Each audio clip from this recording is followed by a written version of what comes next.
Sometimes it seems as if the only constant is change. This is true more than ever in the law school admissions process.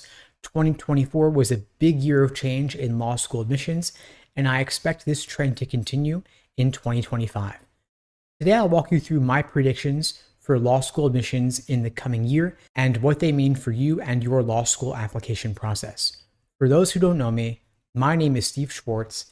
I've been teaching the LSAT since 2005, and I personally increased my LSAT score from a 152 to a 175. Now, LSAT score medians are higher than ever. This past cycle, LSAT score medians at all of the top 14 law schools have ranged from 170 to 175. Yale Law School, right at 175 for their LSAT median. I predict that LSAT score medians will continue to rise in the coming year. We'll see what happens when they come out over the next few months, but the trend of LSAT score inflation is not going away. Now, there are a couple of different reasons for LSAT score inflation where more law school applicants are getting higher and higher LSAT scores, but I suspect the biggest reason for LSAT score inflation is that LSAC has become a lot more liberal in recent years in granting accommodations for things like extra time. All you need is a doctor's note or a note from a qualified professional like a doctor or a psychiatrist, and you can get time and a half on the LSAT. You can get double time, triple time, or more. It used to be LSAC was far too strict about granting these accommodations. Now the pendulum has swung the other way, and they are more liberal on this than ever. It used to be they approved roughly 70% of these requests. Now they are approving 98% of these requests, meaning all you got to do is dot your I's, cross your T's, send in that note, and you're probably going to get whatever you ask for. So when we look at why it used to be that you could get a 173 LSAT score and be in the 99th percentile, now you've got to get a 175 in order to score in the 99th percentile. This is the reason why. And so don't look at the LSAT score medians from a couple of years back as targets for what you're going to need. Don't even look at this past year's LSAT medians for what LSAT score you're going to need, because LSAT medians are rising and schools are always looking to get higher and higher LSAT medians to improve their status in the ever important US News Law School rankings. So put in the work that you think it'll take to get the highest LSAT score possible. In my view, there's no reason to ever aim for anything less than a 180. And if you would like my help on your journey to scoring a 170 or above, or ideally a 180 on the LSAT, there are a variety of ways I could support you. We offer live online classes via Zoom, on-demand video courses, small group coaching, and one-on-one coaching.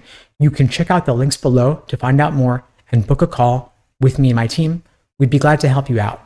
Now, the second big prediction I have for the coming law school admissions cycle going into 2025 is that we're going to see a surge in the number of applicants to law school due to the fact that this is an election year. Typically, the past few election years, we've seen a significant increase in the number of people applying to law school, the so-called Trump bump phenomenon in law school admissions. In 2016, which was Trump versus Hillary, we saw an 8% increase in the number of law school applicants. In 2020, we saw a 13% increase in the number of law school applicants. That was Trump versus Biden. And of course, an additional factor in 2020 was the fact that this was the first year of the pandemic. Now in 2024, Trump versus Kamala Harris, we can expect another big surge in the number of people applying to law school. We'll see how it shakes out, but typically in contentious election cycles, there are more politically minded folks out there who want to make a difference, help change the system, and they see applying to law school as being a key way to do that, and they see getting a law degree as a key way they can achieve that goal. And so we may see an increase in the number of people applying to law school. But by the way, please don't write your law school application essay about politics. It's a sensitive, contentious subject in a lot of the time, and you can't always assume that the person reading your application will have the same political views that you do. You also want your law school application essays to be about you specifically, not about current events, not about national politics. Make sure that your essay is an essay that only you could write. Now, another big prediction I have for the coming year when it comes to LSAT and law school admissions here is specifically about the format of the LSAT and what it's going to be testing.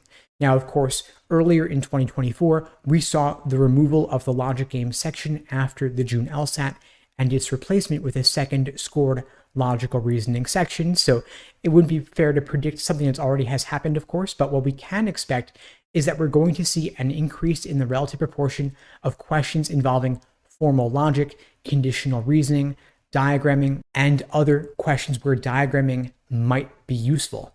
Because LSAC can no longer test these concepts in the logic game section, they are already starting to test these concepts in the logical reasoning section instead, no longer just on the unscored extra section, but rather this is also showing up in the scored portion of the LSAT. This is not an overt official change to the LSAT, but rather a subtle evolution of the LSAT to encompass a lot of the concepts formerly tested on logic games now being tested on logical reasoning, and the experimental sections are showing even more of these questions, indicating that LSAC will likely increase them a lot in the coming months going into 2025. So make sure that you brush up on your understanding of these concepts and make sure you devote a bit more time to them than you otherwise would have.